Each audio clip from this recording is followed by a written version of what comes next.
오늘 하나님께서 주시는 주일 예배 말씀의 제목은 나의 왕은 누구신가 입니다. 우리 옆 사람과 인사할까요? 우리 자기소개를 합시다. 저의 왕은 하나님이십니다.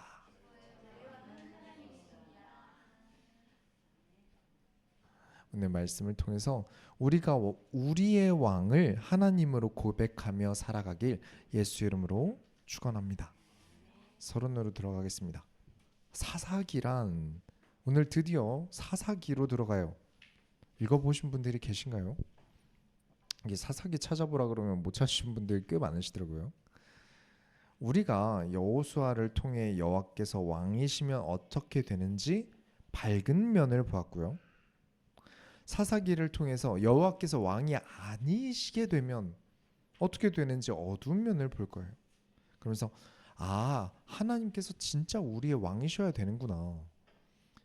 이득만 있으면 귀찮으면 그것 좀 이득 안 보면 되지 하겠지만 손해도 있으면 또 하게 되잖아요. 그게 인간이잖아요. 그런 것처럼 하나님이 우리의 왕이시면 이득이고 하나님 우리의 왕이 아니면 손해고 이런 입체적인 것들을 사사기를 통해서 가르쳐 주세요.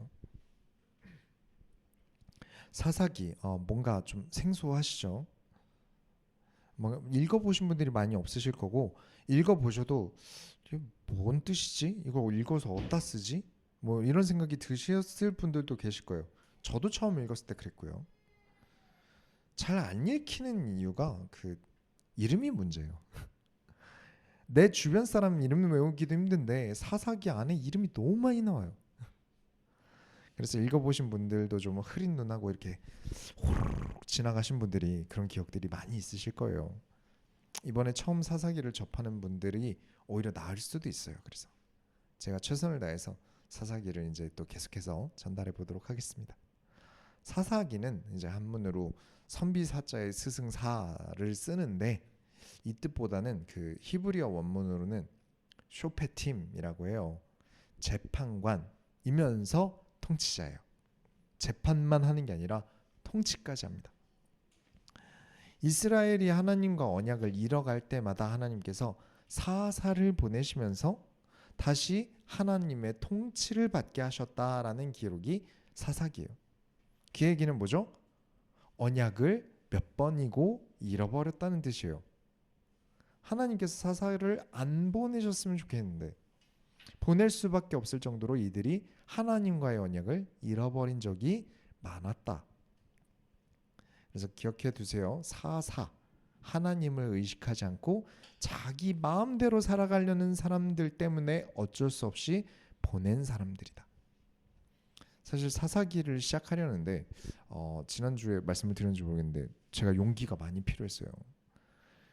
우리 교회를 그래도 몇 개월 다닌 분들은 성경에는 내 생각만큼 아름다운 내용보다 좀 삶에 밀접한 내용이 많네 라는 것을 좀 느끼실 거예요.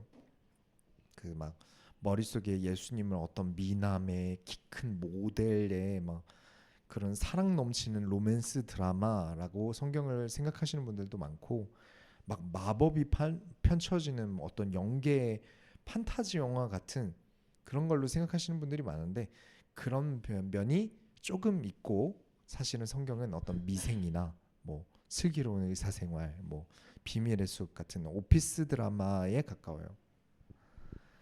막 영적이라고 막 뭔가 환상이 보이고 이런 내용들이 성경에 가득할 것 같은데 읽어보면 그렇지 않아요. 성경은 우리의 삶을 어떻게 다시 하나님께서 보시기 좋았던 모습으로 돌려놓는가. 돌려놓는 이유는 하나님께서 영광을 받으시도록 원래부터 그렇게 창조되었으니까요. 돌려놓는 거예요. 그걸 집중한 내용들이 성경이니까 영계에 대한 내용보다 삶에 대한 내용이 훨씬 많습니다. 그럴만 해요. 이게 만약에 제가 갑자기 라이센스도 없으면서 나 오늘따라 비행기가 몰고 싶어. 그래서 비행기부터 샀어요. 그럼 이게 의미가 없죠. 몰지도 못하고 라이센스도 없잖아요. 제가 비행기가 있어도 막 어딜 타고 다닐 수 있는 게 아니잖아요. 우리가 영적인 세계를 많이 들여다봐야 될 이유가 있을까요? 죽으면 실컷 볼 거예요. 딱 성경에 써 있는 만큼만 알아도 됩니다. 근데 사람들은 그 이상 관심이 너무 많아요. 그런데 사람들은 그보다 과하게 더 알고 싶어 하는 것 같아요. 성경은 대부분 실제 인물들이 어떻게 살았는지를 보여주면서 저와 여러분이 어떻게 살아가야 하는가를 설명하고 있어요. 그래서 이걸 통해서 이러면 하나님께서 싫어하시는구나. 이러면 하나님께서 영광을 받으시는구나 라는 것을 구분 지을 수 있게 돼요. 그렇게 우리는 하나님께 영광 돌리는 존재가 됩니다. 그 중에서 우리가 볼 사사기는 너 그렇게 살면 안 된다의 표본들이 엄청 많아요. 이게 묶음이거든요. 이게 성경 보시면 이렇게 옆에 모서리 까만 것 한 번만 볼까요? 이렇게 옆에 그 창출내 민신이라고 처음부터 써 있는데 그게 모세 오경으로 한 묶음이에요. 그 다음에 수, 삿, 룻 쭉쭉 나가서 스, 느, 에까지가 역사서예요. 그러니까 실제로 있던 사람들이 어떻게 살아갔는가를 설명하는 게 이만큼 길어요. 구약의 절반 이상이 역사서예요. 그러면 실제 사람들 이야기잖아요. 완벽한 사람들 이야기일까요? 여기 완벽이 있을까요? 그건 소설이죠. 전설이죠. 실수가 있습니다. 죄가 없을까요? 이 역사서에는 선한 일보다 죄가 더 많아요. 이걸 낱낱이 까발리는 게 역사서입니다. 그러니까 크리스찬으로 산다는 것은 성경을 가까이 한다는 것이죠. 크리스찬은 성경을 가까이 해야 돼요. 성경을 가까이 하지 않는 크리스찬은 크리스찬이라고 보기 어려워요. 근데 그 말뜻은 이렇게 살면 안 되고 이렇게 살아야 돼 라는 말을 늘 보고 듣는다는 말이에요. 성경 내용이 그래서요. 근데 우리의 본성이 이런 이야기를 별로 듣고 싶지 않아요. 그죠? 누가 잔소리 듣고 싶겠어요? 너 그렇게 살면 안 되라는 얘기를 누가 듣고 싶겠어요? 그죠? 그래서 역사서는 설교하기가 너무 힘들어요. 거기다 또 이 맥락을 듣지 못하고 어떤 단어와 말의 분위기만 보는 사람도 많거든요. 예를 들면 저는 술을 마시는 걸 죄라고 보지 않아요. 술 드셔도 됩니다. 이스라엘은 물이 없어서 포도주를 만들어서 먹어서 수분 보충을 했던 나라예요. 예수님의 첫 기적도 물로 포도주를 만드신 기적이에요.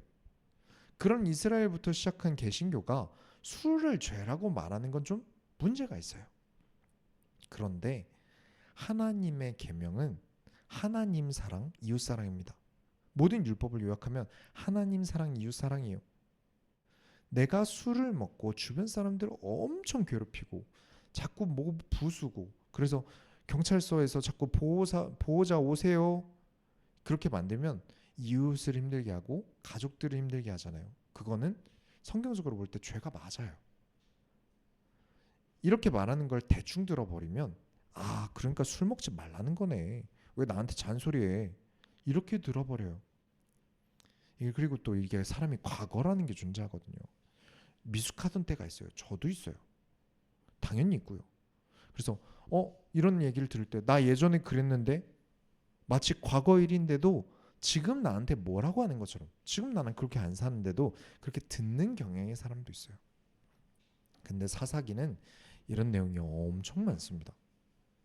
그래서 왜 사사기는 그런 내용이 많은지 어쩔 수 없이 시작부터 결론을 짓고 내려갈게요. 사사기를 시작하는데 오늘 우리가 읽은 성경 구절은 본문 구절은 성경 사사기의 가장 마지막 구절이에요. 그때 이스라엘의 왕이 없으므로 사람이 각기 자기의 소견에 옳은 대로 행하였더라. 자, 여호수아서의 왕이 누구였죠? 우리의 왕은 하나님이시다. 하나님이 원하시는 일이라면 무엇이든지 한다. 그것이 언제나 옳다. 왕의 명령이기에 항상 순종한다. 그랬기에 가나안을 정복했어요. 그런데 지금 사사기에 뭐가 없다고요? 왕이 없대요. 왕이 없으므로. 원래 없었어요.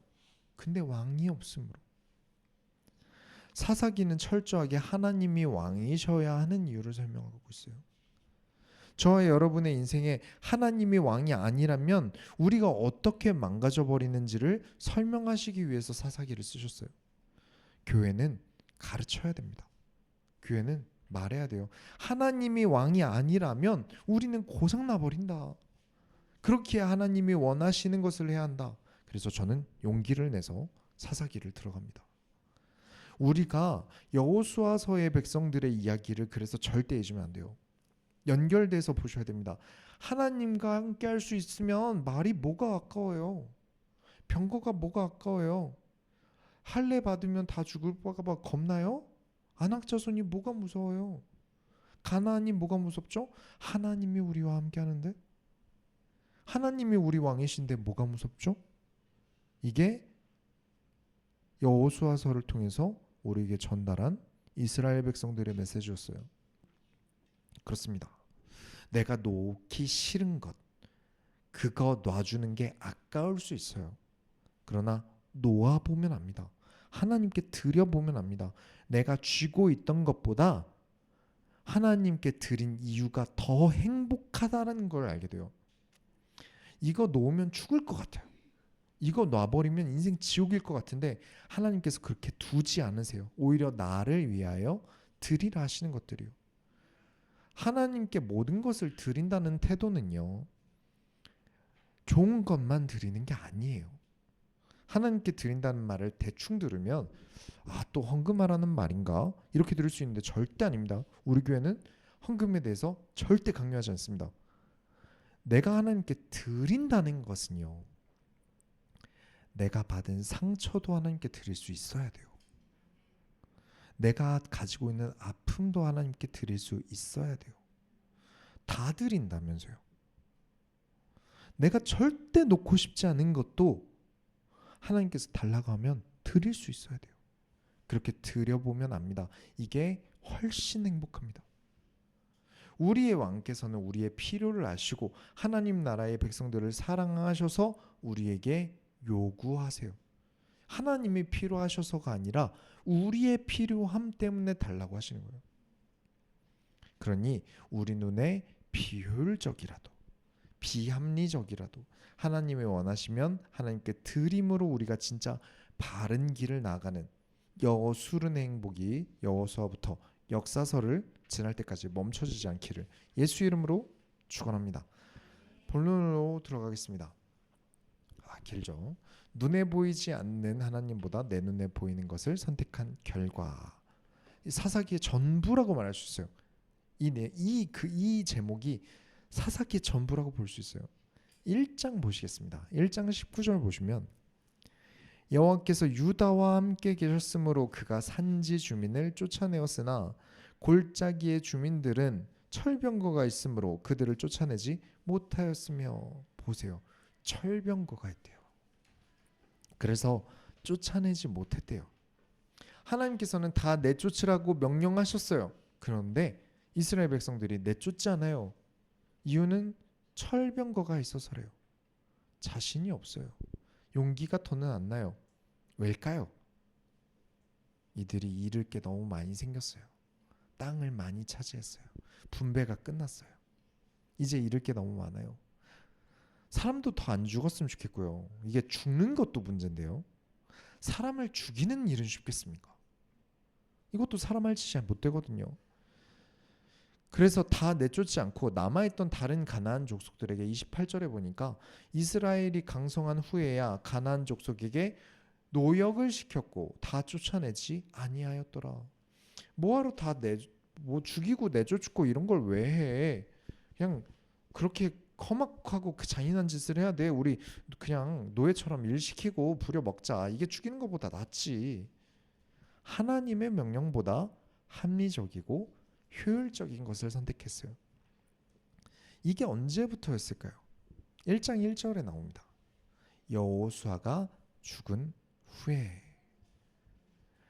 여호와는 나의 왕이시다 라고 강력하게 말할 지도자들이 사라지면서 점점 사람들은 하나님의 명령보다 사람의 눈에 보이는 합리적이고 효율적인 것을 찾습니다.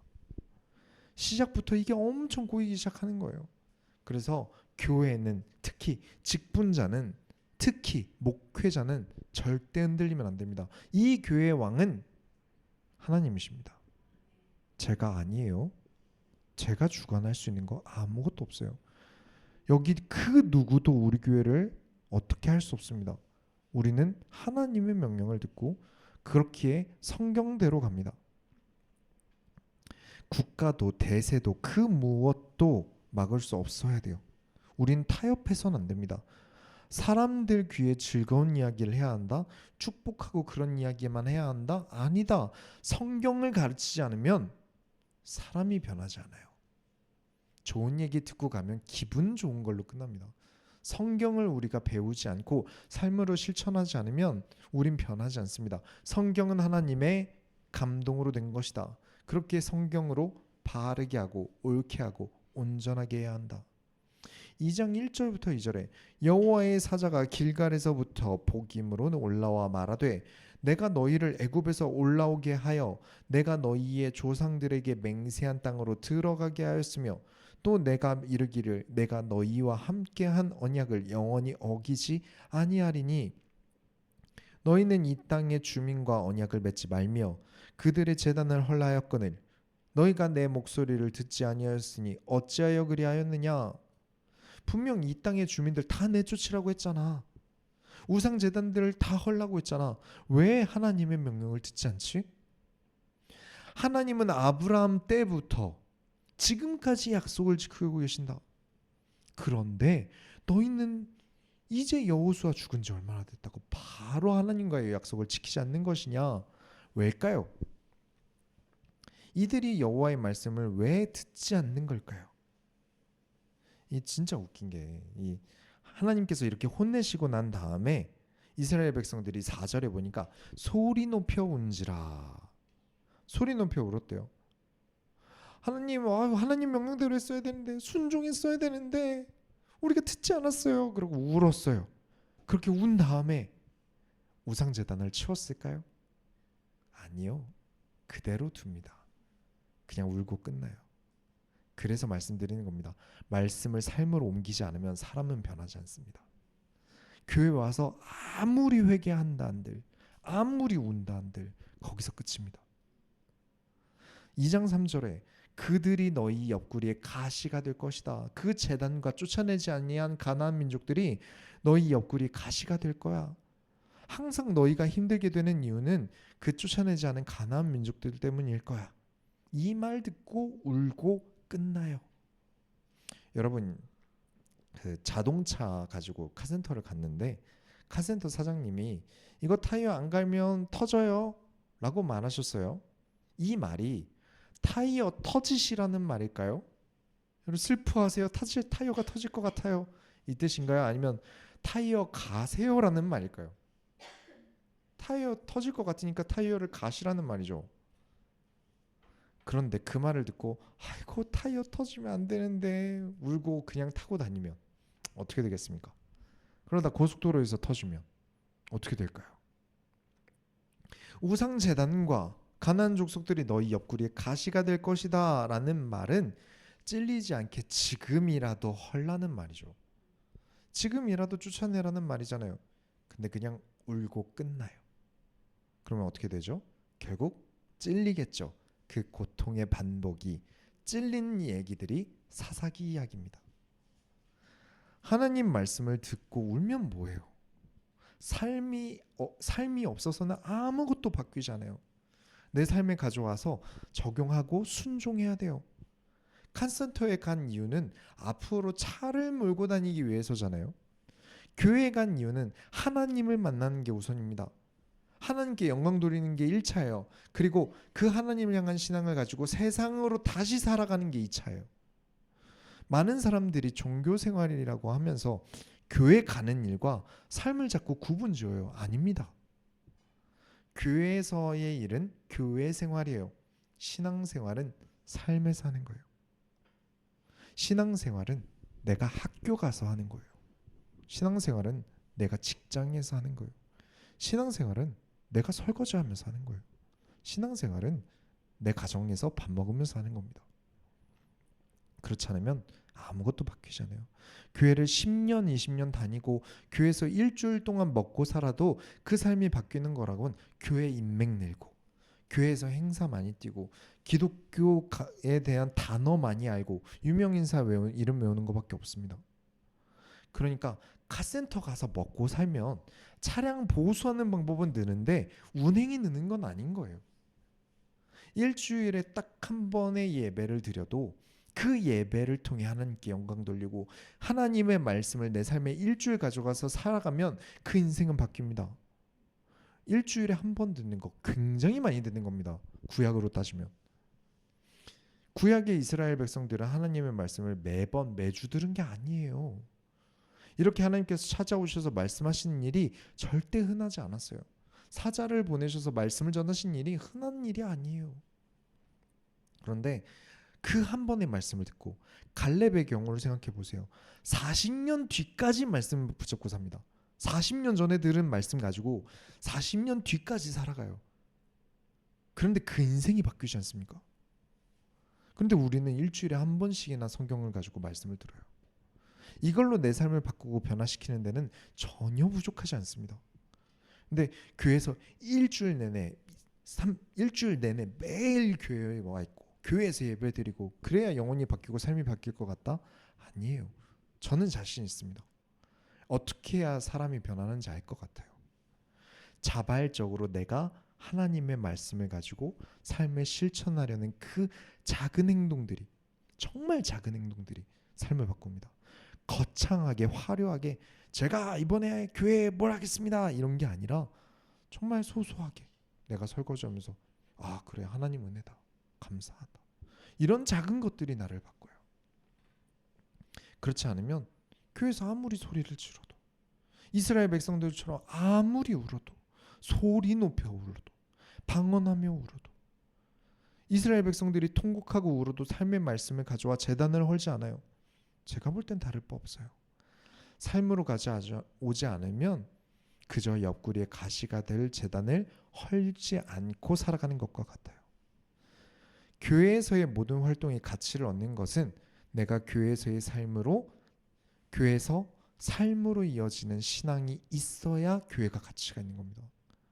삶으로 이어지지 않으면 어떻게 될까요? 우리의 유혹은 끝이 없어요.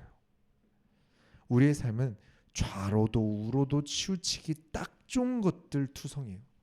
그래서 항상 경계하는 겁니다. 좌로도 우로도 치우치지 말라고. 바른 길로 나아가는 것은 의지가 없으면 너무 힘들어요. 오죽하면 목숨을 다하고 힘을 다하고 뜻을 다하여 네 하나님 여호와를 사랑하라 라고 명령하겠습니까? 목숨 안 걸면 넘어지는 순간이 올 일들이 있다는 거예요. 그런데 아까운 것을 하는 건 힘들지 않잖아요. 얼마 전에 그 굴포천역에 아는 사람을 만났는데 공영 주차장에 제가 대려고 하는데 아 여기 돼 여기 바로 가게 앞에 돼 여기 되면 주차가 딱지 않대 그래서 여기 돼 그래서 그 약속이 된 사람이 그렇게 알려줬어요. 그래서 거기다 대고 밥 먹고 커피 마시고 집에 갔어요. 며칠 뒤에 5만 원짜리 딱지가 날아오더라고요. 그거 몇천 원 아끼려다가 근데 사람은 그렇게 돼요. 사람은 조금만 아낄 수 있다면 조금만 아까운 거 안 할 수 있다면 우린 그렇게 좌로나 우로나 넘어질 일들 투성이에요. 비합리적이고 비효율적인 게 가득한 게 신앙생활입니다. 그러나 하나님께서 원하시는 게 있다면 우리가 승리하는 방법은 하나님이 원하시는 그 비합리적인 걸 하고 비효율적인 걸 하는 거예요.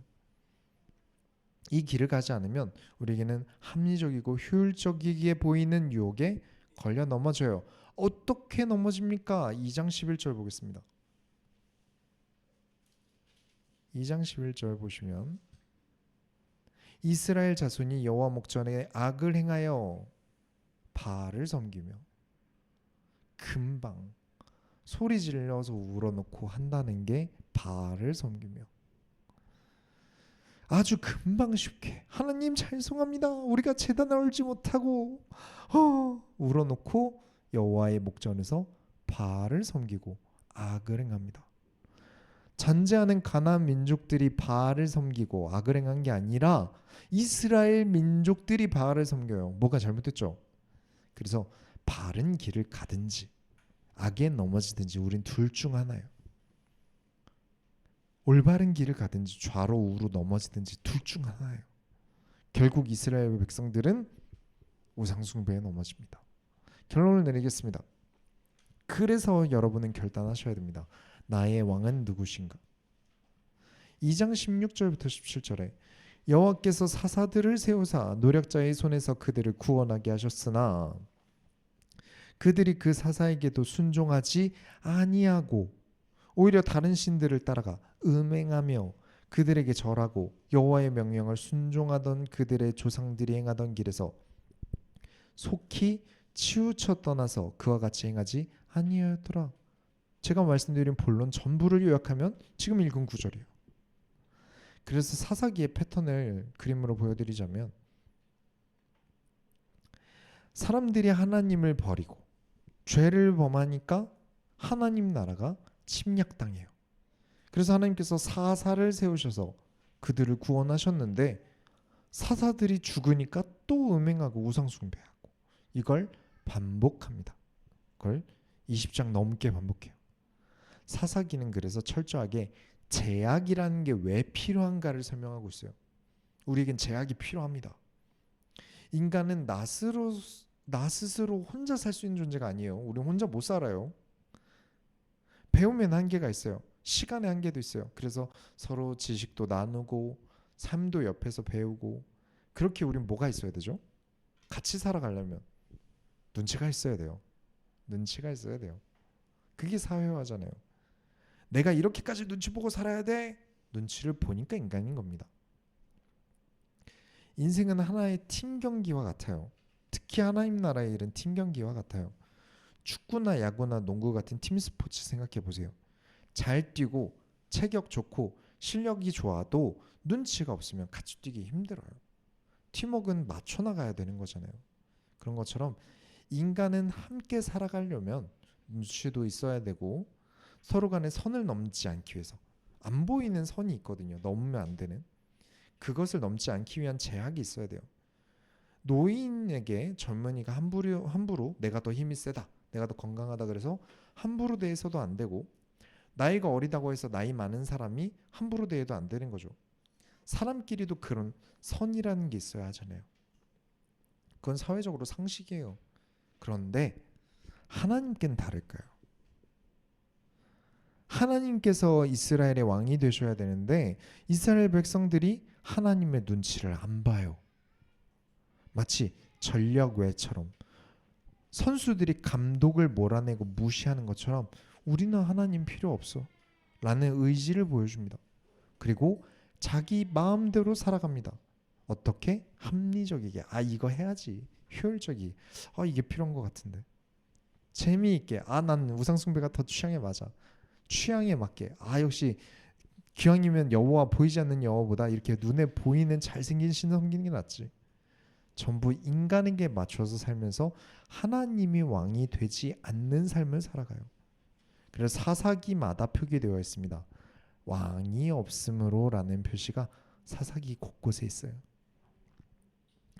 그렇게 사사기 마지막 절까지 왕이 없으므로. 실제로 없는 게 아니라 그들이 왕을 무시했다는 얘기예요. 하나님은 왕이시다.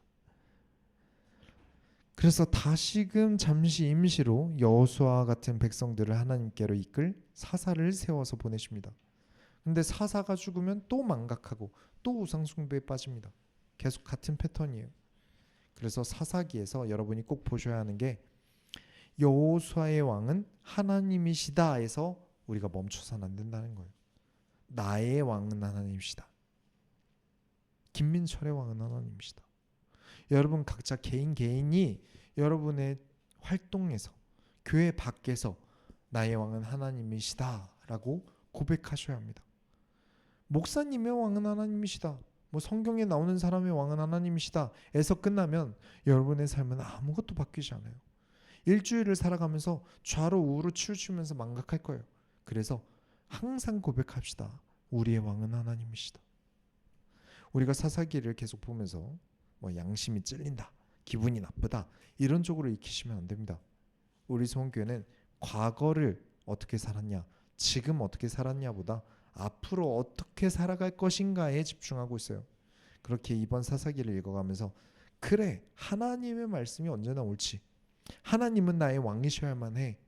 나는 하나님의 명령을 따라 살아가야만 해. 라는 진짜 신앙을 깨닫는 모든 손교회 성도님들이 되시길 예수의 이름으로 축원합니다. 우리가 하나님의 소원을 이뤄드립시다. 하나님 감사합니다. 하나님을 우리의 왕으로서 섬기는 일이 멈춰지지 않게 하여 주옵소서. 이스라엘 백성들처럼 그냥 교회 와서 그러면 안 되지 하고 끝나는 것이 아니라 우리가 삶에서 친구를 만나든 직장을 다니든 가족들과 함께 식사를 하든 항상 그 자리에서 하나님이 우리 왕이시구나라는 고백이 나오게 하여 주옵소서. 살아계신 예수 그리스도의 이름으로 기도드렸습니다. 아멘.